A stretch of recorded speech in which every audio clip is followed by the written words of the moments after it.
की वीडियो हम बात करेंगे पराशर दाब की। पराशर दाब किसे कहते हैं और बर्कले हार्टले विधि से पराशर दाब को कैसे ज्ञात किया जाता है। तो पराशर दाब ज्ञात करने की बर्कले हार्टले विधि को चित्र सहित पूरा एक्सप्लेन करेंगे।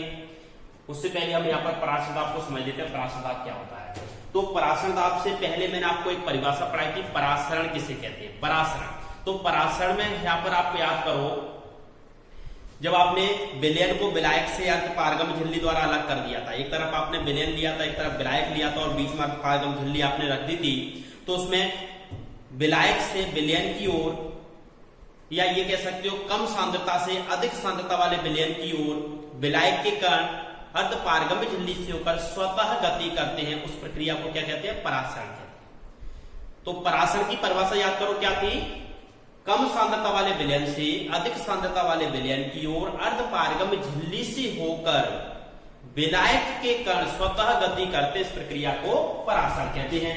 अब यहां पर परासर दाब को समझने के लिए इधर ध्यान दीजिए।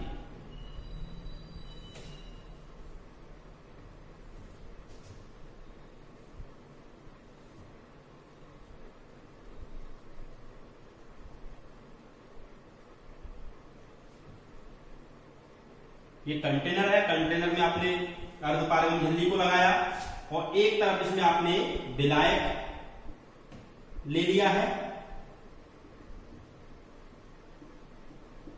विलायक, और दूसरी तरफ आपने यहां पर विलयन लिया।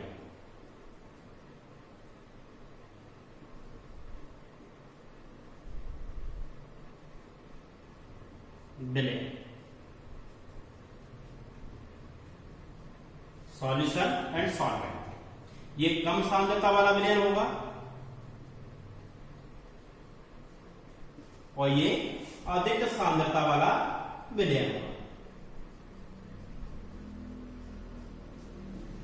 अब इसमें आप देखोगे अर्धपारगम झिल्ली है ये, और अर्धपारगम झिल्ली से होकर विलायक के कण कम सांद्रता से अधिक सांद्रता की ओर स्वतः गति करते हैं, इस प्रक्रिया को कहते हैं परासरण। लेकिन हम यहां क्या करेंगे, जो परासरण की क्रिया हो रही है उस परासरण की क्रिया को रोकने के लिए, परासरण की क्रिया कहां से कहां की ओर हो रही है, विलायक से विलयन की ओर, या कह सकते हो कम सांद्रता से अधिक सांद्रता की ओर। तो परासरण की क्रिया को रोकना चाह रहे हैं, और परासरण की क्रिया को रोकने के लिए दाब इधर से लगाना पड़ेगा, इधर से इधर परासरण की क्रिया हो रही है, तो दाब भी हम इधर से लगाएंगे, विलयन की ओर से दाब लगाना पड़ेगा, या अधिक सांद्रता वाले विलयन की ओर से दाब लगाना पड़ेगा। तो यहां पर क्या करते हैं, हमने एक पिस्टन लिया हुआ है, इस पिस्टन की हेल्प से विलयन पर दाब लगाएंगे और इतना दाब लगाएंगे ताकि परासरण की क्रिया रुक जाए। विलयन की ओर से या अधिक सांद्रता वाले विलयन की ओर से परासरण की क्रिया को रोकने के लिए कम से कम जो बाहरी दाब लगाया जाता है उसे कहते हैं परासरण दाब।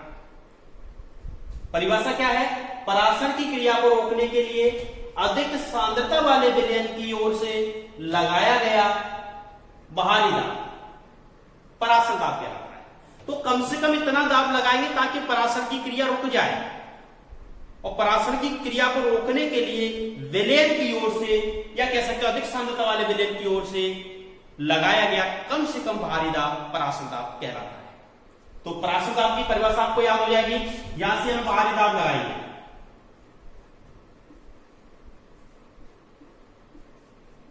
जो बाहरी दाब लगा रहे हैं यही एक तरह से परासरण दाब है। परासरण दाब इसी को कहते हैं बाहरी दाब, और ये बाहरी दाब इतना होना चाहिए ताकि परासरण की क्रिया रुक जाए। तो याद करो परासरण दाब किसे कहते हैं, परासरण की क्रिया को रोकने के लिए अधिक सांद्रता वाले विलयन की ओर से लगाया गया बाहरी दाब परासरण दाब कहलाता है। यह परासरण की परिभाषा क्लियर हो जाएगी। देखिए अब बात करेंगे परासरण दाब ज्ञात करने की बर्कले हार्टले विधि की। तो परासरण दाब ज्ञात करने की बर्कले हार्टले विधि, बर्कले हार्टले ने यहां पर दो समकेंद्रीय नलियां ली थी, जिस तरह से एक नली ये है और एक नली इसके ऊपर। जैसे मैं आपको समझाना चाहूंगा, आपके पास एक संकरा वाला पाइप है और एक चौड़ा पाइप है। तो आपने क्या किया, चौड़े वाले पाइप के अंदर संकरे वाले पाइप को अंदर रख दिया है। तो ये नली के अंदर आपने नली रख दी है। इसी तरह से यहाँ पर आपको याद रखना, दो समकेंद्र, केंद्र एक ही थे और इस तरह से दो नलियां थी। एक नली ये है और एक नली ये, दो नलियां हो गई, दो समकेंद्रीय नलियां थी, ये दो नलियां हैं। इसमें से भीतरी नली जो है ये सरंध्र पात्र की बनी होती है। सरंध्र पात्र का मतलब क्या है, इसकी पूरी सरफेस पर छोटे छोटे बारीक बारीक छिद्र होते हैं। पूरी सतह पर बारीक बारीक छिद्र होते हैं, पोरस होती है, छोटे छोटे छिद्र पूरी सरफेस पर होते हैं। तो इस पर हम क्या कर देते हैं, जैसे मान लीजिए भीतर वाली नली है, इसकी पूरी सतह पर छोटे छोटे बारीक बारीक पोरस छिद्र हैं, तो उस पर हम क्या करेंगे, कॉपर फेरोसाइनाइड की बनी हुई अर्धपारगम झिल्ली इसके ऊपर लपेट देते हैं। तो इस तरह से आपको इसके ऊपर अर्धपारगम झिल्ली दिखाई देगी। ये पूरी जो अंदर वाली नली है उस पर अर्धपारगम झिल्ली लपेट दी है। ये तो बाहर वाली नली है। अब क्या करेंगे, इस भीतर वाली नली में एक तरफ एक टोटीदार कीप लगा देते हैं। जो भीतरी नली है उसमें एक तरफ आपने क्या लगा दिया, एक कीप लगा दिया, टोटीदार कीप। इस पर टोटी लगी हुई, टोटीदार कीप, टोटीदार कीप। और एक साइड में इसमें एक केस का नली लगा देते हैं। एक तरफ टोटीदार कीप और दूसरी तरफ एक केस का नली आपने इसमें लगा दिया।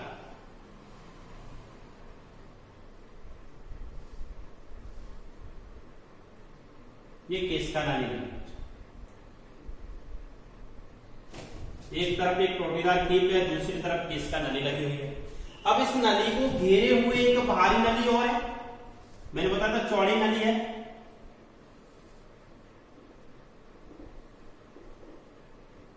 इस बाहर वाली नली में क्या करते हैं, इसको मैं कंप्लीट ऐसे कर देता हूं, ये नली ही है बाहर वाली, इससे मिला दिया इसको।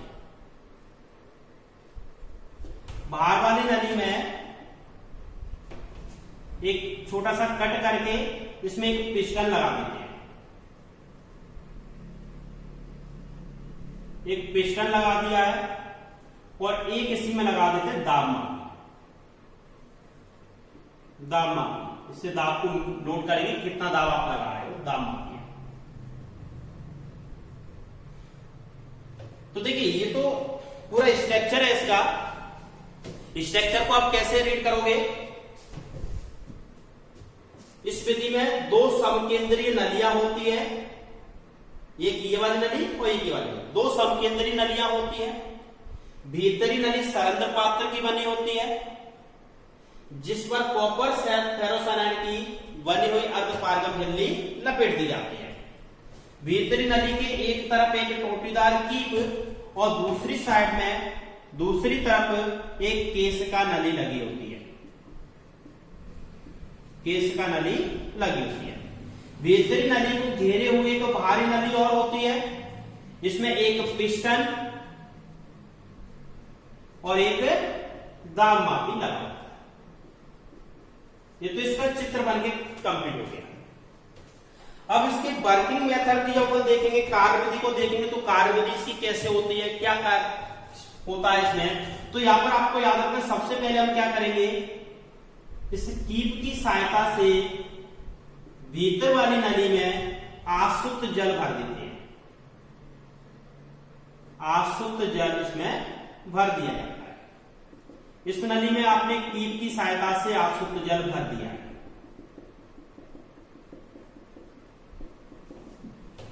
और केशिका नली में जल की ऊंचाई को नोट कर लिया। अब इस केस के जब आप इसमें जल भरोगे तो जल केशिका नली में भी जाएगा, और केशिका नली में आपने जल की ऊंचाई को नोट कर लिया है कि जल यहां तक इसमें फिल हो गया। भीतरी नली और बाहरी नली के बीच में जो गैप है, जैसे ये वाली नली है, इसके ऊपर आपकी एक नली और है, तो इन दोनों नलियों के बीच में जो गैप है उसमें उस विलयन को भरते हैं जिसका परासरण दाब ज्ञात करना होता है। भीतरी नली और बाहरी नली के बीच में जो गैप है, जो स्थान है, उसमें उस विलयन को भरा जाता है जिसका पराशर दाब हमें ज्ञात करना है। अब देखिए इस चित्र में और इस चित्र में आपको कोई डिफरेंस दिख रहा है? अर्धपारगम झिल्ली लगी थी, एक तरफ विलायक था, एक तरफ विलयन था। तो यहां पर भी तो यही है, एक तरफ प्योर विलायक जल विलायक है, इसमें कुछ और मिलाया नहीं है, विलय तो आपने मिला नहीं, विलायक है, और दूसरी साइड क्या है, विलयन। ये इसमें विलयन भरा हुआ है, ये विलयन है इसमें।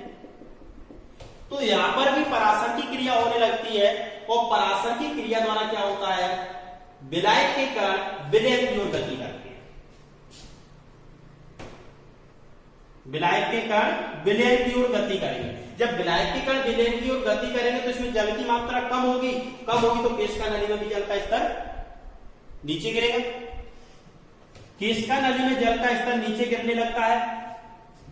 अब पिस्टन द्वारा हम विलयन की सतह पर दाब लगाते हैं, पिस्टन द्वारा विलयन की सतह पर दाब लगाते हैं, और इतना दाब लगाते हैं कि केशिका नली में जल का स्तर स्थिर हो जाए, पहले के बराबर हो जाए। क्योंकि आप उल्टा दाब लगाओगे तो इसमें जल अंदर आएगा तो केशिका नली में जल का लेवल बढ़ेगा। पहले घटा था पराशर की क्रिया द्वारा, लेकिन अब दाब लगा रहे तो केशिका नली में जल का स्तर बढ़ेगा, और इतना बढ़ेगा, केवल इतना बढ़ाने देंगे कि केशिका नली में जो जल का लेवल पहले था वहां उसके बराबर हो जाए। इतना दाब लगाएंगे कि केशिका नली में जल का जो स्तर था वो पहले के पर हो जाए या कांस्टेंट हो जाए। तब हमने पिस्टन द्वारा जो दाब लगाया उस दाब को दाब मापी की सहायता से देख लेंगे कितना दाब हमने लगाया है, और उसको नोट कर लेंगे। उसी दाब को विलयन का पराशर दाब कहते हैं। तो क्लियर हो गया होगा आपको। देखो मैं एक बार जल्दी से फिर इसको पूरे को बोल देता हूं। मान लिया सबसे पहले आपने डायग्राम बनाया, तो उसमें देखा था दो समकेंद्री नलियां थी। भीतरी नली सरंध्र पात्र की बनी हुई थी, जिस पर कॉपर पैरोसाइड की अर्धपारगम झिल्ली लगा दी थी। भीतरी नली की एक तरफ एक टोटीदार की, दूसरी तरफ केशिका नली। भीतरी नली में आसुत जल भर लेते हैं, बाहर वाली नली में एक पिस्टन और एक दाब मापी लगा देते हैं। अब भीतरी नली में आपने आसुत जल भर लिया तो केशिका नली में जल की ऊंचाई नोट करेंगे। पराशर की क्रिया द्वारा भीतरी नली और बाहरी नली के बीच में उस विलयन को भरते हैं जिसमें पराशर दाब ज्ञात करना है। पराशर की क्रिया द्वारा भीतरी नली से विलायक के कण विलयन की ओर गति करते हैं तो केशिका नली में जल का स्तर नीचे गिरने लगता है। फिर पिस्टन द्वारा इतना दाब लगाया जाता है कि केशिका नली में जल का लेवल स्थिर हो जाए, कांस्टेंट हो जाए। उस समय पिस्टन द्वारा जो दाब लगाया गया है उसे दाब मापी की सहायता से नोट कर लेते हैं, उसी को विलयन का पराशर दाब कहते हैं। तो ये आपको चित्र बनाना है और लैंग्वेज आप अपने फेयर में नोट कर लेना जैसे मैंने इसमें बोली है। इस विधि के कुछ लाभ है, लाभ इंपोर्टेंट है, एडवांटेज। पहला इसका जो लाभ है, केवल मैं बोल देता हूं, 4 लाभ है इसके। इसका जो पहला लाभ है, इस विधि से पराशर दाब ज्ञात करने में कम समय लगता है। आपको पूरा पूरा नोट करना है, मैं यहां पर शॉर्ट में लिख रहा हूं। पराशर दाब ज्ञात करने में कम समय लगता है। इस विधि से पराशर दाब ज्ञात करने में कम समय लगता है क्योंकि साम्य अवस्था शीघ्र स्थापित हो जाती है। विलयन और विलायक के बीच में जो बैलेंसिंग है वो जल्दी मिल जाती है, तो आपको याद रखना है साम्य अवस्था शीघ्र स्थापित हो जाती है। दूसरा, इस विधि से अर्धपारगम्य झिल्ली के टूटने की संभावना बहुत कम होती है। अर्धपारगम्य झिल्ली के टूटने की संभावना बहुत कम होती है।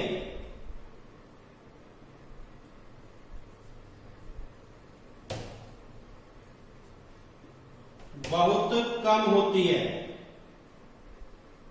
क्योंकि अर्धपारगम्य झिल्ली पर दबाव नहीं पड़ता है। जो पिस्टन द्वारा आप दाब लगा रहे हो कहां लग रहा है, विलयन पर लग रहा है, ना कि अर्धपारगम्य झिल्ली पर। तो इस विधि में अर्धपारगम्य झिल्ली के टूटने की संभावना बहुत कम होती है क्योंकि अर्धपारगम्य झिल्ली पर दबाव नहीं पड़ता है। तीसरा पॉइंट है, इस विधि में विलयन की सांद्रता नहीं बदलती है। विलयन की सांद्रता नहीं बदलती है, इसलिए परिणाम सही प्राप्त होता है। जो रिजल्ट आपको मिलता है वो सही प्राप्त होता है। पूरा पॉइंट लिखना आपको जो मैं बोल रहा हूं।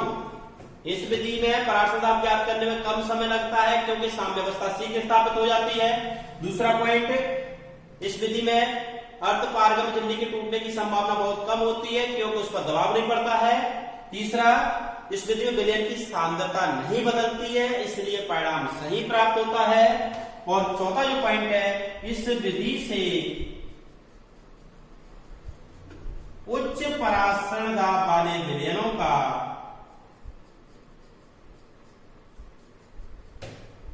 उच्च परासरण दाब वाले विलयनों का परासरण दाब भी ज्ञात किया जा सकता है।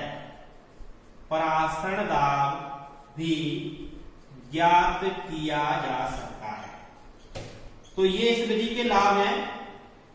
आपको इनको थोड़ा डिटेल में लिखना है, जैसे मैंने बोले वैसे लिखना है। इसमें मैंने शॉर्ट में लिखा है। एक तो पहला पॉइंट, कम समय विधि से परासरण दाब ज्ञात करने में कम समय लगता है, साम्यावस्था C स्थापित हो जाती है। दूसरा, अर्धपारगम्य झिल्ली के टूटने की संभावना बहुत कम होती है क्योंकि इस पर दबाव नहीं पड़ता है। विलयन की सांद्रता नहीं बदलती, इसलिए परिणाम सही प्राप्त होता है। और इस विधि में उच्च परासरण दाब वाले विलयनों का परासरण दाब भी ज्ञात कर सकते हैं। इस विधि से उच्च परासरण दाब वाले विलयनों का परासरण दाब भी ज्ञात किया जा सकता है। तो विधि का चित्र और ये इसके लाभ दोनों ही बहुत ज्यादा इंपॉर्टेंट है। बाकी वर्किंग मेथड और इसकी संरचना मैंने आपको बोला था, इसको फेयर में नोट कर लेना आप लोग। तो ये दो क्वेश्चन इंपॉर्टेंट है। परासरण दाब किसे कहते हैं, परासरण दाब ज्ञात करने की बर्कले-हार्टले विधि का चित्र सहित वर्णन कीजिए। देखिए यहाँ पर कुछ परिभाषाओं की बात करते हैं, इंपोर्टेंट परिभाषाएं, जैसे अर्धपारगम्य झिल्ली है, पारगम्य झिल्ली है, अपारगम्य झिल्ली है, समपराशरी विलयन, अल्पराशरी विलयन और अतिपराशरी विलयन। ये सभी परिभाषाएं इंपोर्टेंट है, इसकी बात कर लेते हैं। अर्धपारगम्य झिल्ली क्या होती है? मान लिया आपके पास कोई एक झिल्ली है और इस झिल्ली में से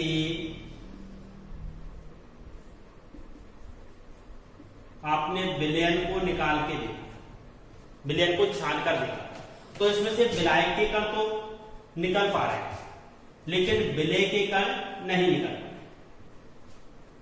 तो एक ऐसी झिल्ली जिससे होकर केवल विलायक के कण गति कर सकते हैं, विलय के नहीं, अर्धपारगम्य झिल्ली कहलाती है।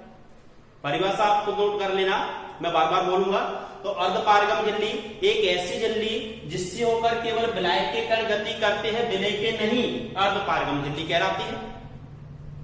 अर्धपारगम्य झिल्ली का मतलब याद रखो, केवल विलायक के कणों की गति होगी, विलय के कण गति नहीं कर सकते, ऐसी झिल्ली को अर्धपारगम्य झिल्ली कहते हैं। एक आपके पास पारगम्य झिल्ली है, इसकी परिभाषा कैसे लिखोगे?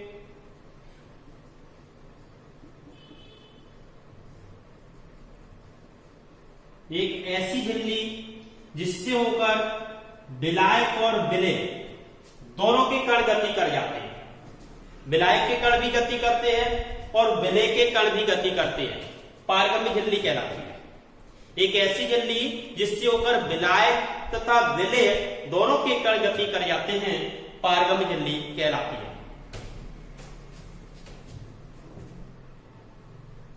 और अपारगम्य झिल्ली एक झिल्ली आपके पास जिसमें से न तो विलायक के कण गति कर पा रहे हैं और न विलय के कण गति कर पा रहे हैं, उस झिल्ली को अपारगम्य झिल्ली कहते हैं, अपारगम्य झिल्ली कहते हैं। तो याद रखो, जब केवल विलायक के कणों की गति होती है, विलय के कणों की नहीं होती, तब उस झिल्ली को अर्धपारगम्य झिल्ली कहते हैं। एक ऐसी झिल्ली जिससे होकर विलायक के कण और विलय के कण दोनों की गति कर जाते हैं, तो उसे पारगम्य झिल्ली कहते हैं। और एक ऐसी झिल्ली जिससे होकर ना तो विलायक के कण और ना ही विलय के कण गति करते हैं, उसे अपारगम्य झिल्ली कहते हैं। ये समपराशरी विलयन, देखिए आपके पास दो विलयन है,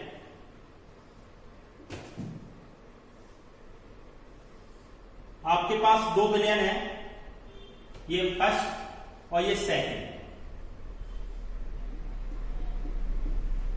मान लो इन दोनों विलयनों के परासरण दाब बराबर है, दोनों विलयनों के परासरण दाब समान है, तब इन दोनों विलयनों को समपराशरी विलयन कहेंगे। तो ऐसे विलयन जिनके परासरण दाब समान होते हैं, बराबर होते हैं, उन विलयनों को समपराशरी विलयन कहते हैं। लेकिन विलयन का परासरण दाब समान होने के लिए उनके मोलर सांद्रण समान होना चाहिए। तो ये कह सकते हो परिभाषा में क्या बोलोगे, ऐसे विलयन जिनके पराश्रय दाब समान होते हैं समपराशरी विलयन कहलाते हैं। इस प्रकार के विलयनों के मोलर सांद्रण समान होते हैं। याद रखना समपराशरी विलयनों के क्या होते हैं, मोलर सांद्रण समान होते हैं। तो ये कह सकते हो इस विलयन का पराश्रय दाब यहाँ पर π1 है, इसका π2 है, क्योंकि पराश्रय दाब को पाई से प्रदर्शन करते हैं। तो ये कह सकते हो इसके समपराशरी विलयन के π1 बराबर क्या होगा, π2, या कह सकते हो n1 बराबर n2। जितने मोलों की संख्या इसमें होगी उतनी मोलों की संख्या इसमें होगी, मोलर सांद्रण बराबर होगा तभी तो उनके पराश्रय दाब समान होंगे। तो याद रखो समपराशरी विलयन ऐसे विलयन जिनके पराश्रय दाब समान होते हैं समपराशरी विलयन कहलाते हैं। इस प्रकार के विलयनों के मोलर सांद्रण समान होते हैं। अल्पपराशरी विलयन, आपके पास दो विलयन है,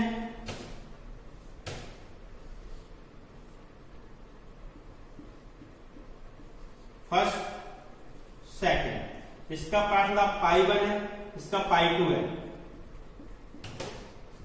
इन दोनों के पराश्रय दाब समान नहीं है, मोलर सांद्रण बराबर नहीं दिए हमने इसमें। तो यहां पर ये मान लेते हैं कि π1 का मान कम है π2 से। मान लिया इन दोनों में से π1 का मान कम है, पराश्रय दाब फर्स्ट विलयन का पराश्रय दाब कम है, सेकंड का ज्यादा है। तो एक ऐसा विलयन, दो दिए गए ऐसे विलयन